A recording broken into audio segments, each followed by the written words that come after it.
पढ़ाए हैं, गाजा को यहाँ से शिफ्ट कर देगा कहाँ पर, सोमालिया में।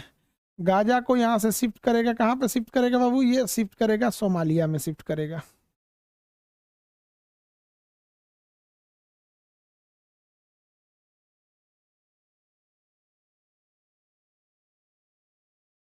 फिलहाल गाजा में क्या करेगा देखिएगा ध्यान से, फिलहाल गाजा में क्या करेगा सुनना ध्यान से, गाजा को क्लस्टर बनाएगा। क्लस्टर कैसे बनेगा, इसके बीच में 2 किलोमीटर चौड़ा एरिया कहेगा यहाँ कोई नहीं रहेगा, खाली रहना चाहिए, यहाँ खाली करेगा। फिर बीच में 2 किलोमीटर एरिया चौड़ा करके खाली रखेगा, यहाँ कोई नहीं रहना चाहिए। फिर 2 किलोमीटर एरिया चौड़ा करके कहेगा यहाँ कोई नहीं रहना चाहिए, और फिर बॉर्डर पे कर देगा कोई नहीं रहना चाहिए।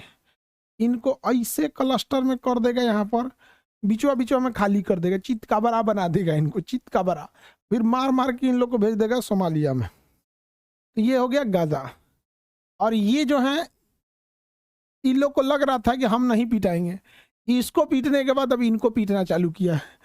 इन लोग को पीट पाट के रद्द कर देगा, पारा पारी पिटाएंगे लोग यहाँ पर। तो इसराइल की राजधानी जेरूसलम है, और ये फलस्तीन जो बचा हुआ है इसकी राजधानी रमल्ला। रमल्ला का अर्थ होता है ऊंचा जमीन, रमल्ला का अर्थ होता है ऊंची जमीन। अरबी भाषा में रमल्ला का मतलब है ऊंची जमीन। तो यहाँ पहाड़ी एरिया है, थोड़ा सा ऊंचा एरिया है यहाँ पर। अब देखिए इस इसराइल का सबसे बड़ा शहर है तेल अवीव। इसराइल का सबसे बड़ा शहर का नाम है तेल अवीव, तेल अवीव, तेल अवीव। और इसका ऊपर में एक बंदरगाह हो गया हाइफा, यहाँ जगह है हाइफा, ऊपर में देखना हाइफा जगह होगा, मिल गया हाइफा, ये जगह है हाइफा। अब आपको जानकर ताज्जुब होगा, अंग्रेज हाइफा में हार गए थे तो भारतीय सैनिक अंग्रेजों के लिए लड़ाई लड़के उनको हाइफा जितवाए थे। अंग्रेज हाइफा हार चुके थे सब, अंग्रेज हाइफा हार चुके थे सब तुर्की से। तो हाइफा जब अंग्रेज हार गए तो भारतीय सैनिक गए और हाइफा आजाद कराए। सुभाष चंद्र बोस ने कहा कि रे तो अपने लिए काहे नहीं लड़ता है, तो ब्रिटेन के लिए काहे लड़ रहा है भाई, अपने लिए लड़। तो सुभाष चंद्र बोस बाद में समझा के लाए, नहीं तो भारतीय सैनिक अंग्रेजों के लिए लड़ रहा था, भारतीय सैनिक अंग्रेजों के लिए लड़ रहा था। आप अपने आप से एक बार सोच के देखिएगा, 1857 की क्रांति में जितने सैनिकों ने क्रांति किया, इससे पहले वो सैनिक ब्रिटेन की फौज में क्या कर रहे थे, हम ही भारतीयों को मार रहे थे लोग। वो तो धार्मिक एंगल आ गया, गाय और सुअर की चर्बी लग गई। अगर गाय और सुअर की चर्बी के जगह केमिकल यानी ग्रीस या मोबिल लगा रहता तो मेरे ख्याल से तो विद्रोह ही नहीं हुआ रहता। तो भारतीयों ने अंग्रेजों को भी खूब साथ दिया है, इसी वजह से तो शासन किया है। हाइफा हार गए थे सो अंग्रेज, भारत का सैनिक गया वहां पर। और ये तेल अवीव इसका सबसे बड़ा शहर है। वेस्ट बैंक तो हम आपको बता दिए यहाँ पे, बाकी इसके बहुत सारे शहर वगैरह होंगे। यहाँ आगे बढ़ते हम लोग, ये है जार्डन, ये देश है जार्डन। जार्डन की सीमा समुद्र से यहाँ पे छोटी सी लगती है, यहाँ पे समुद्र की सीमा यहाँ पे 26 किलोमीटर जार्डन की सीमा समुद्र से लगती है। जार्डन और इसराइल के बीच में ये एक समुद्र है जिसका नाम है मृत सागर। जार्डन और इसराइल के बीच में एक झील है, नाम है उसका मृत सागर, डेड सी, मृत सागर या डेड सी। यहाँ का पानी एकदम खारा है, यहाँ का पानी एकदम ही खारा है, एकदम खारा है। और इस पानी का घनत्व तो डेंसिटी इतना ज़्यादा है कि आप इसमें कुछ भी फेंक दीजिए वो डूबेगा ही नहीं।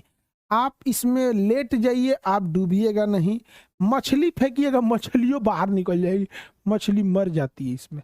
इसमें कोई जलीय जीव अंदर रह ही नहीं सकता है, मर जाता है। तो इसके अंदर जीव नहीं रह पाते हैं क्योंकि इसकी डेंसिटी कम है, डेंसिटी ज़्यादा है, और इसमें समुद्री जीव न रहने के कारण इसका नाम है मृत सागर। इस सागर के अंदर सब मृत है। आप बताओ बाबू, हम आपसे पूछते हैं कि सबसे खारा जो ये है क्या नाम है, सबसे खारा झील जो है वो मृत सागर है या तुर्की का वान झील है? सबसे खारा झील ये मृत सागर है, खारापन मृत सागर का है या वान झील का है? तुर्की के वान झील ज्यादा खारा है या मृत सागर ज्यादा खारा है?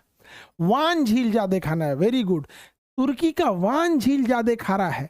मृत सागर का तो घनत्व तो ज्यादा है, मृत सागर का तो घनत्व तो ज्यादा है। खारेपन से मछलियों को दिक्कत नहीं है, मछलियों को दिक्कत है, वहां का घनत्व तो ज्यादा नहीं रहना चाहिए, वरना मछली अंदर ही नहीं जा पाएगी। ऊपर मछली सब ऐसे सांस नहीं ले पाती है। हमारा फेफड़ा जो है, हमारा फेफड़ा की खासियत क्या है? हमारे फेफड़े की खासियत ये है कि हवा में उड़ रहे नाइट्रोजन, कार्बन डाइऑक्साइड, आर्गन, तो CO2, SO2, जलवाष्प, ऑक्सीजन, इन सब में से केवल ऑक्सीजन को खींच लेता है। इन सब में से केवल ऑक्सीजन को खींच लेता है, बाकी गैसेस को बाहर कर देता है। ये अपने आप में एक करिश्मा है। सोचो, इतनी गैसें मिली हुई हैं। कोई सिगरेट पी के धुआं मार रहा है, यहाँ पर ऐसे सिगरेट पी लिया है, धुआं मार रहा है, इंतकाम देखेगी, भुगतेगी तुम, और ऐसे करके नहीं देखते, दिल टूटता है तो सिगरेट पीने लग रहा है। ऐसा आजकल का अलग मॉडल हो गया है। यहाँ पे हम लोग के टाइम पे नस काटता था सब, अब सिगरेट पी रहा है सब। तो सोचिए, इतना धुआं धुआं कर दिया वातावरण में। कोई घर जला रहा है, कोई गोईठा जला दिया है, यहाँ पर अलग अलग धुआं हो रहा है, लेकिन हमारा फेफड़ा पूरे वातावरण से केवल और केवल ऑक्सीजन निकालता है, पूरे वातावरण से केवल ऑक्सीजन ले रहा है। वैसे ही मछलियों का जो गलफड़ होता है, हवा में ना होके बल्कि पानी में घुले ऑक्सीजन को निकाल लेता है। मछलियों का जो गलफड़ है या फिर ये गिल्स है, वो निकाल लेता है। तो मछलियां यहाँ बाहर में सांस नहीं ले सकती, उसका काम करेगा पानी में। हम पानी में सांस नहीं ले सकते, हम हवा में सांस ले सकते हैं। तो ये हो गया, ये है जार्डन। जार्डन भी पढ़ाई दिए। यहाँ कोई खास डेवलपमेंट नहीं है, जार्डन वगैरह कुछ खास डेवलप नहीं है। यहाँ पे गाजा के लोगों को मार रहा था तो जार्डन जहाज लेके गया, खाना गिराया उसके ऊपर, वही पे गिर रहे थे लोग, तो लोग खाना लूटने गए तो वही में इजराइल गोली चला दिया, ता ता ता ता जा, एक जगह मिल गया यहाँ पे। तो फिर ये बेचारा ये क्या करे, तो खाना गिराया तो दहिया पे गिर गया, वह मर गया। बड़ी दिक्कत हुआ इधर। आगे देखते हैं, ई लोग जाए और मार करे ओकरा से। ये हो गया आपका सऊदी अरब। ये जगह कौन हो गया? सऊदी अरब। एक को नदी नहीं है यहाँ पर, सऊदी अरब में एक भी नदी है नहीं है। वापस आ जाइए आप मिडिल ईस्ट वाले पे, वापस आइए मिडिल ईस्ट पे, सऊदी अरब देखिए, वापस आइए मिडिल ईस्ट, सऊदी अरब देखिए। आगे बढ़े,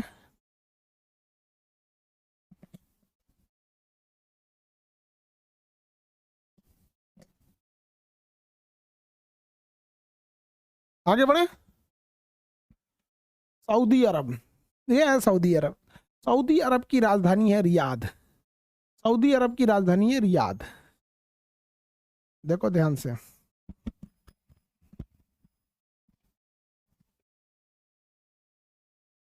मिला? सऊदी अरब की राजधानी रियाद। सऊदी अरब का जो समुद्र है, दो साइड से, एक साइड में लाल सागर है और एक साइड में फारस की खाड़ी है। इधर में लाल सागर है और इधर में फारस की खाड़ी है। सऊदी अरब में दो ठो है, इधर में लाल सागर है और इधर में फारस की खाड़ी है। लाल सागर और फारस की खाड़ी। तो जो इसका पेट्रोलियम वाला एरिया है वो ये साइड से, पेट्रोलियम वाला एरिया इस साइड से, इस साइड से पेट्रोलियम का एरिया नहीं है। तो इसके इधर में पेट्रोलियम है। ईरान क्या कर रहा है? कौनो जहाज जा रहा है उसको मार दे रहा है, कौनो जहाज जा रहा है इसको मार दे रहा है। अब आपके मन में एक ख्याल आता होगा कि सर यहाँ से जाने वाले जहाजों को ईरान काहे मार रहा है, कितना मार रहा है, कितनी बड़ी सेना हो गई ईरान की। तो देखो, किसी चीज पर कब्जा करना और किसी को डिस्टर्ब करना, दोनों में अंतर है। ईरान जो है यहाँ शिपिंग लाइन को डिस्टर्ब कर दे रहा है। जैसे आप अपने गांव के सामने सड़क अपने घर के सामने जाने वाली सड़क को अगर डिस्टर्ब करना चाहें तो आराम से डिस्टर्ब कर देंगे। कैसे? 5 गो कटाहा कुत्ता पाल दीजिए, बड़का बड़का सांड 4 गो छोड़ दीजिए, कूड़ा किचाहिन कर दीजिए और छत्ते पे चढ़ के ढेला चलाइए। देखिए उनमें से कोनो जाने छोड़ देगा, आपके गली में जेबे नहीं करेगा। या जा हो, सांड मार देता है, ढेला चला दे रहा हो, काट ले रहा है, मिर्चा झोंक दे रहा है छत्ते पे से, यहाँ पर गरिया रहा है, आप उनमें से जाना ही बंद कर दीजिएगा। ईरान जो है ना, ये ढेला चला दे रहा है, कभी मिसाइल मार दे रहा है, कभी गोली मार दे रहा है, कभी कुछ हो रहा है। तो जो ट्रांसपोर्ट करने वाले हैं लोग, वो लोग युद्ध करने थोड़े आया है भाई, वो युद्ध करने थोड़े आया है। और ईरान इसको भली भांति समझ रहा है, भाई तुम युद्ध करने आए हो ना, कितना दिन युद्ध करोगे, कितना दिन युद्ध करोगे? डिस्टर्ब करना तो जिंदगी भर डिस्टर्ब कर देंगे। युद्ध करना महंगा हो सकता है, युद्ध करने में खर्च आएगा, रणनीति आएगी, जान माल का खतरा होगा, बहुत पैसे लगेंगे। डिस्टर्ब करने में क्या जाता है? 100 जहाज में से 1 के ऊपर मिसाइल गिरा तो बाकी 99 भाग जाएगी। उस सेना थोड़े है कि आएगी मारने के लिए, नहीं समझे? शिपिंग जिसकी जहाज है, जहाज किसी और का रहता है, सामान किसी और का रहता है। अब जैसे मान के चलिए आप ही का ट्रक है, तो आपका ट्रक है तो सामान आपका थोड़ी है जी, ट्रक आपका है।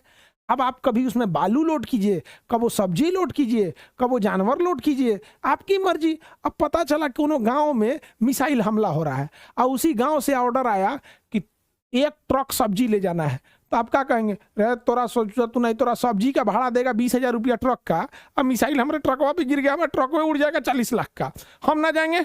दूसरा ट्रक देखो, दूसरा ट्रक। तो ईरान को ये बात भली बात पता है कि देश कितनो चिल्ला ले, ये पानी वाली जो जहाजिया है ना, ये प्राइवेट आदमी का है, ये पानी वाली जहाज प्राइवेट आदमी का है, वो अबे नहीं करेगा। एमे हमको ज्यादा को मारने की जरूरत नहीं है। 500 जहाज में 1 को मार के गिरा, बाकी सब भाग जाएगा। कहा तो नहीं, हमारा डूब जाएंगे, बैंक से लोन लिए हैं, EMI चलता है, डूब जाएंगे, भागो, हमको यहाँ से आना ही नहीं है। ईरान अलग लॉजिक चल रहा है। ईरान का कहना है युद्ध थोड़े लड़ना है भैया, हमको शिपिंग लाइन डिस्टर्ब कर देना है। अब आपके मन में आएगा कि ई ससुरा शिपिंग लाइन क्यों डिस्टर्ब कर रहा है? कुल मिल के इसको मार दिया सब। ईरान में सबसे खराब क्या हुआ, मिनाम स्कूल एक था, वहां पे 168 लड़कियों को मार दिया। लड़कियों की एज किसी का 5 साल 7 साल ऐसे था। दुनिया में देखो दोगलई क्या है, कोई उसको आतंकवादी नहीं कह रहा है भाई। अब इससे बड़ा आतंकवादी हमला क्या होगा? किसी स्कूल पर छोटी बच्चियों को मिसाइल से हमला कर दे, उससे बड़ा आतंकवादी हमला क्या होगा? तो आतंकवादी उसको नहीं कह रहा है। जलियांवाला बाग में गोली मार दिया, फिर इससे बड़ा आतंकवादी क्या होगा? 40 लाख लोगों को महारानी, इंग्लैंड की महारानी बंगाल का सारा अनाज खींच के लेके चली गई, सारे किसानों को गोली मार दिया गया, उनके घरों से अनाज की 1-1 बोरियां निकाल के सेकेंड वर्ल्ड वॉर के सैनिकों को भेज दिया गया। अकेले बंगाल में 40 लाख से ज्यादा लोग भूख से मरे थे। उन्हें आप आतंकवादी ही नहीं कहते, समझ में आया? याद रखिएगा, बंदूक लिया आतंकवादी से ज्यादा खतरनाक कलम लिए ये जो यूरोप वाले बैठे हैं, नाटो, UNO या महारानी, ये सब जो है सब जिसको देशों को गुलाम बनाई सब। आप बताइए, अंग्रेजों की गुलामी ने हमें कितना काटा। जलियांवाला बाग में मारा, हर एक विद्रोह में मारा, झांसी की रानी को मारा, भूख से मारा। इस मारने के बाद अफगानिस्तान बनाया, इस मारने के बाद पाकिस्तान बनाया, फिर बांग्लादेश बनाया, फिर म्यांमार बनाया, फिर भी ये आतंकवादी नहीं कहलाते हैं सब, फिर भी ये आतंकवादी नहीं कहलाते हैं सब। अपने आप से जरा सोच के देखो यार, तुमने लाखों लोगों को तो भारत पाकिस्तान के विभाजन में कटवा दिया। आज अफगानिस्तान हमारे देश का हिस्सा रहता तो आज हमारा अफगानिस्तान को आज तालिबान कैप्चर कर दिया। पाकिस्तान में आज गली गली में आतंकवादी घूम रहा है सब। बांग्लादेश की हालत देखो। तो भाई तुमने इतना कुछ किया, तुम आतंकवादी नहीं कहलाओगे? हाँ?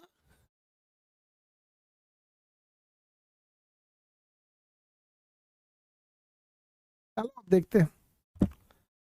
सर पानी वाला जहाज हारमुज से क्यों जाता है? भैया पानी वाली जहाज़ों में जो पेट्रोलियम निकलती है वो कहाँ से निकलती है? सऊदी अरब के इसी एरिया से निकलती है, बहरीन से निकलती है, कतर से निकलती है, कुवैत से निकलती है, इराक से निकलती है, ईरान से निकलती है।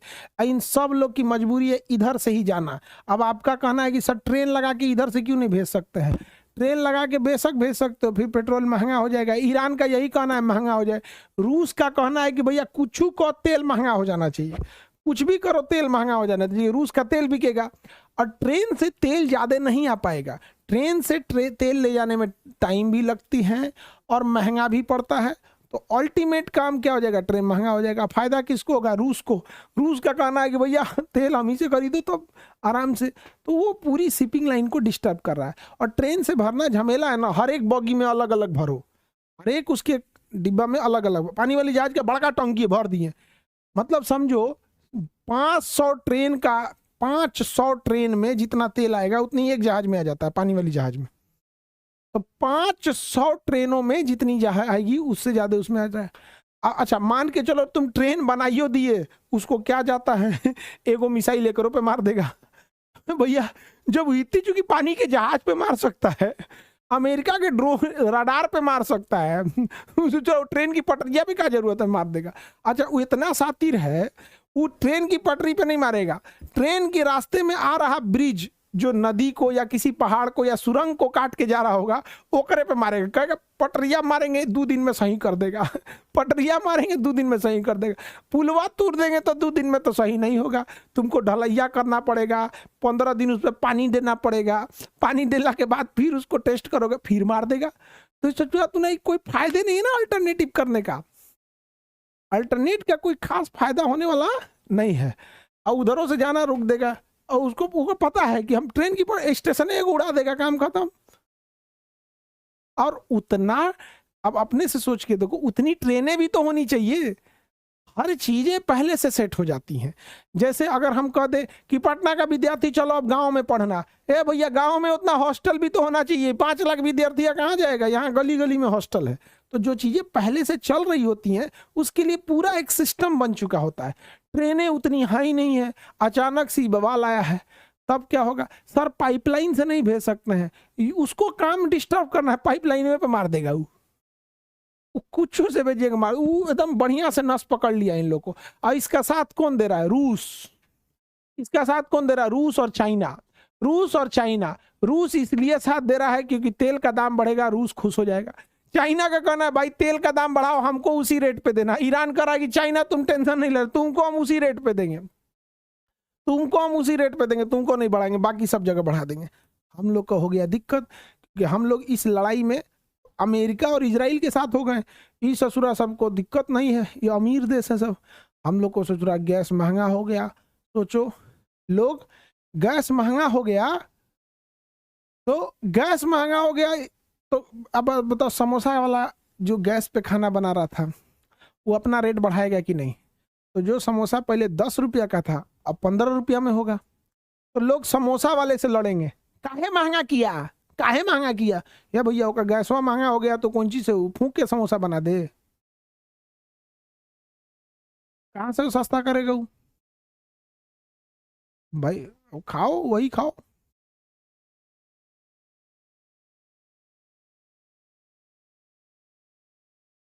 आगे बढ़े। अभी तो तुम देखना, अभी मुसीबत आना बाकी है। 1 से 2 दिन, 1 हफ्ते के अंदर अंदर ईरान अपना सारा तेल समुद्र में मिला देगा। ईरान अपना सारा तेल समुद्र में मिला देगा, तुम देखना। और समुद्र में फैल गया ना तो पूरी दुनिया में प्रदूषण होगा, क्योंकि समुद्र एक जगह तो रुकता नहीं है। देखो हर युद्ध का एक पैटर्न होता है, युद्ध एक खास रणनीति से लड़ी जाती है। उस युद्ध में 2 चीजें होती हैं, दुश्मन को हराओ या दुश्मन को परेशान करो, दोनों चीजें होती हैं। और अगर ईरान का कहना हम तो डूबेंगे तुम्हें भी ले डूबेंगे। आगे बढ़े तो बताओ सर इंडिया क्यों नहीं खरीद रहा है। ट्रंपवा मना किया हम लोग को, हमको ईरान तेल बेचने को रेडी है, ईरान हमें तेल उधार दे देता है और कहता है कि तेल बेचने के बाद हमको पैसा दीजिएगा, हमको एडवांस नहीं चाहिए। भाई तेल खरीदिए, इंश्योरेंस भी हम देंगे, पहुंचा भी हम ही देंगे, तेल बना के बेच दीजिएगा, और जब बिक जाएगा तब पैसा दीजिएगा। लेकिन ट्रंप वो कहता नहीं खरीदो। हम लोग ट्रंप की, अमेरिका दादागिरी दिखाता है और हमारी मजबूरी है। ऐसा नहीं है कि हमने शौक से किया है, या ऐसा नहीं कि मोदी जी को शौक लगा है या मनमोहन सिंह को शौक लगा है, इन दोनों को टॉर्चर किया था, समझा गया। मनमोहन सिंह और मोदी जी दोनों को मना किया है। अगर आपको लगता है कि नहीं मनमोहन सिंह ज्यादा ताकतवर थे तो उनसे पूछिएगा, वो भी ईरान से तेल खरीदते थे, उन्हीं के समय मना कराया। मोदी जी भी ट्राई किए, ईरान दौरे पे भी गए थे, इनको भी मना किए, दोनों को मना किया था, दोनों को। अटल बिहारी वाजपेयी के समय, अटल बिहारी वाजपेयी अलग लेवल का आदमी थे। अमेरिका ने कहा परमाणु बम मत लगाओ, 5 को परीक्षण कर दिया, मना करेगा 5 को करेंगे, समझे। क्योंकि अटल बिहारी वाजपेयी के साथ कौन दे रहा था, APJ Abdul Kalam. APJ Abdul Kalam, APJ Abdul Kalam कहेंगे हम नी पीछे से बम बनाते रहेंगे, आप चलाते रहिए। अटल बिहारी वाजपेयी ने कहा कलाम साहब से कि बम में कोई कमी नहीं ना होगा, आप लड़ाई बोलिए, हम इधर से बनाते रह रहे हैं। तू कहें कि ठीक है, मारे सोचा नहीं, परमाणु बम बना, कारगिल की लड़ाई में चढ़ गए अटल बिहारी वाजपेयी, हो गया।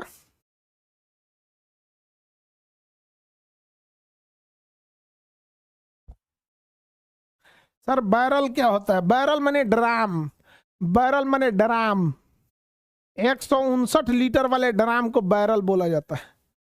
159 लीटर वाले को बैरल कहा जाता है।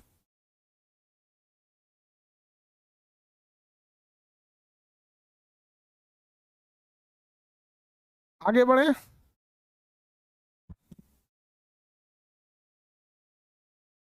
किसी को दिक्कत? तो सऊदी अरब, ईरान, इस सब का लड़ाई उड़ाई का मैटर तो समझ ही रहे हो बाबू। ध्यान से देखो, सऊदी अरब का पेट्रोलियम एरिया इधर है। सऊदी अरब के इस, मेरी ओर देखो सब लोग, look at me, look towards me, look on this blackboard, look at this panel. Saudi अरब का लाल सागर के पास एक बहुत बड़ा शहर है जद्दा। सऊदी अरब के लाल सागर के पास बहुत बड़ा शहर है जद्दा। देखिए जद्दा मिला कि नहीं मिला? जद्दा मिला कि नहीं मिला? सऊदी अरब का बहुत बड़ा शहर है जद्दा। जितने लोगों को हज करना होता है पूरी दुनिया से, इंडिया से, पाकिस्तान से, अफगानिस्तान से, ईरान से, तुर्कमेनिस्तान से, कुवैत से, कतर से, दुबई से, ओमान से, यूएई, इधर से, यहाँ से, जॉर्डन से, सब लोग हज करने कहाँ जाते हैं?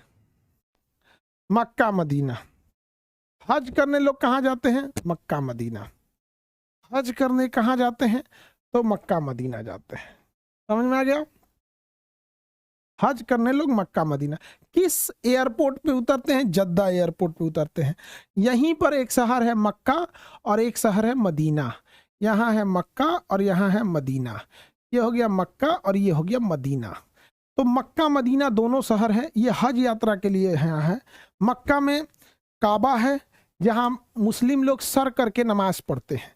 मुस्लिम लोग जो सर करते हैं, अपना चेहरा रुख किधर की ओर करते नमाज पढ़ते हैं? मक्का की ओर करके नमाज पढ़ते हैं।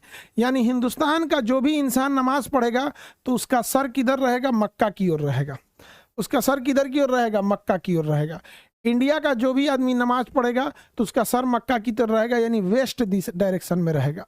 लेकिन इराक का आदमी, सीरिया का आदमी, तुर्की का आदमी नमाज पढ़ेगा तो उसका डायरेक्शन साउथ की ओर रहेगा।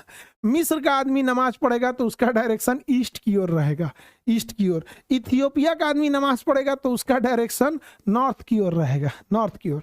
सऊदी अरब का आदमी नमाज पढ़ेगा तो किस डायरेक्शन में हो भैया? देख लो, इधर ही मक्का की ओर ही होना चाहिए। किबला बोलते हैं, किबला, किबला। समझ में आ गया? किबला बोलते हैं, झुक के उधर ही नमाज पढ़ते हैं। समझ में आ गया कि नहीं आ गया? किबला जिधर झुक के हम क्या करते हैं? नमाज पढ़ते हैं। आजकल हीरो हीरोइन सब ऐसा गाना बना रहा है। सब एगो हीरो गाना गए थे, मेरा रूह भी तू, मेरी जिस्म भी तू, मेरी जान भी तू, मेरा किबला भी तू। मैंने तोरे ओर से झुकबे करेंगे, उन्हीं झुकबे, किबला भी तू। तो जा तू नहीं समझ में आ गया कि नहीं आ गया? आजकल गाना गा रहा है, एकदम चढ़ा दे रहा है। लड़की को बुझाइए नहीं रहा है किबला मने होता क्या है, उसको ही नहीं बुझा रहा है किबला मने क्या होता है। लेकिन हाँ, खुश, हमारा तारीफ हुआ है बस। दो चार गो लाइन मिला ली, मेरी जान भी तू, शौक भी तू, और उसके बाद किबला भी तू। उसको लगा हाँ हमारे ही बारे में बोल रहा है, अच्छा अच्छा तारीफ करो, खूब तारीफ। कहा जी ने कहा मजा आता है इन सब को तारीफ सुनने में। हाँ कितना मानता है, हम ही को कह रहा है। यमन है, इसकी राजधानी है सना, इसकी राजधानी है सना। यमन जो है, अब एक चीज गौर करके देखिएगा, यमन भी है ईरान से समर्थित देश है। ईरान समर्थित देश है यमन। ईरान ने यमन के हूती विद्रोहियों को मिसाइल दे रखे हैं, बैलिस्टिक मिसाइल। हूती विद्रोहियों को बैलिस्टिक मिसाइल दे रखा है। अब वो कहते हैं कि अगर तेल इधर से ले गया तो एक काम कर, तुम ई रास्ता को भी बंद कर देना। अब ई पतरका रास्ता का नाम है बाब अल मंदेब, ईरान कहता हम हैकरा बंद कर दिए हैं। ले, उनका काम है तेल को महंगा कर देना, तेल महंगा कर दिए। अब पूरी दुनिया पंचायती कर रही है अमेरिका से, अरे छोड़ रे बकलोलवा, कहीं का पूरा तेल महंगा हो गया है, छोड़ दे बकलोलवा, पूरा का पूरा तेल महंगा हो गया है। समझ में आ गया कि नहीं आ गया? ओमान की राजधानी मस्कत। अब यहां से लेके यहां तक पूरा ओमान की खाड़ी डिस्टर्ब है। यहां से जहाज लेके अगर यहां से गुजर भी जाएंगे, जब तक पानी वाली जहाज पार नहीं कर जाए, किस कोना से मिसाइल मार देगा ये किसी को नहीं पता। एक कहीं कोनो कोना से मारेगा, सब आदमी भाग जाएगा इधर से, इधरों से मार सकता है, कहीं से मार सकता है। अब आप 2500 किलोमीटर तक आप सिक्योरिटी नहीं ना दे पाइएगा जी कंटिन्यूअस, बहुत दिक्कत होता है।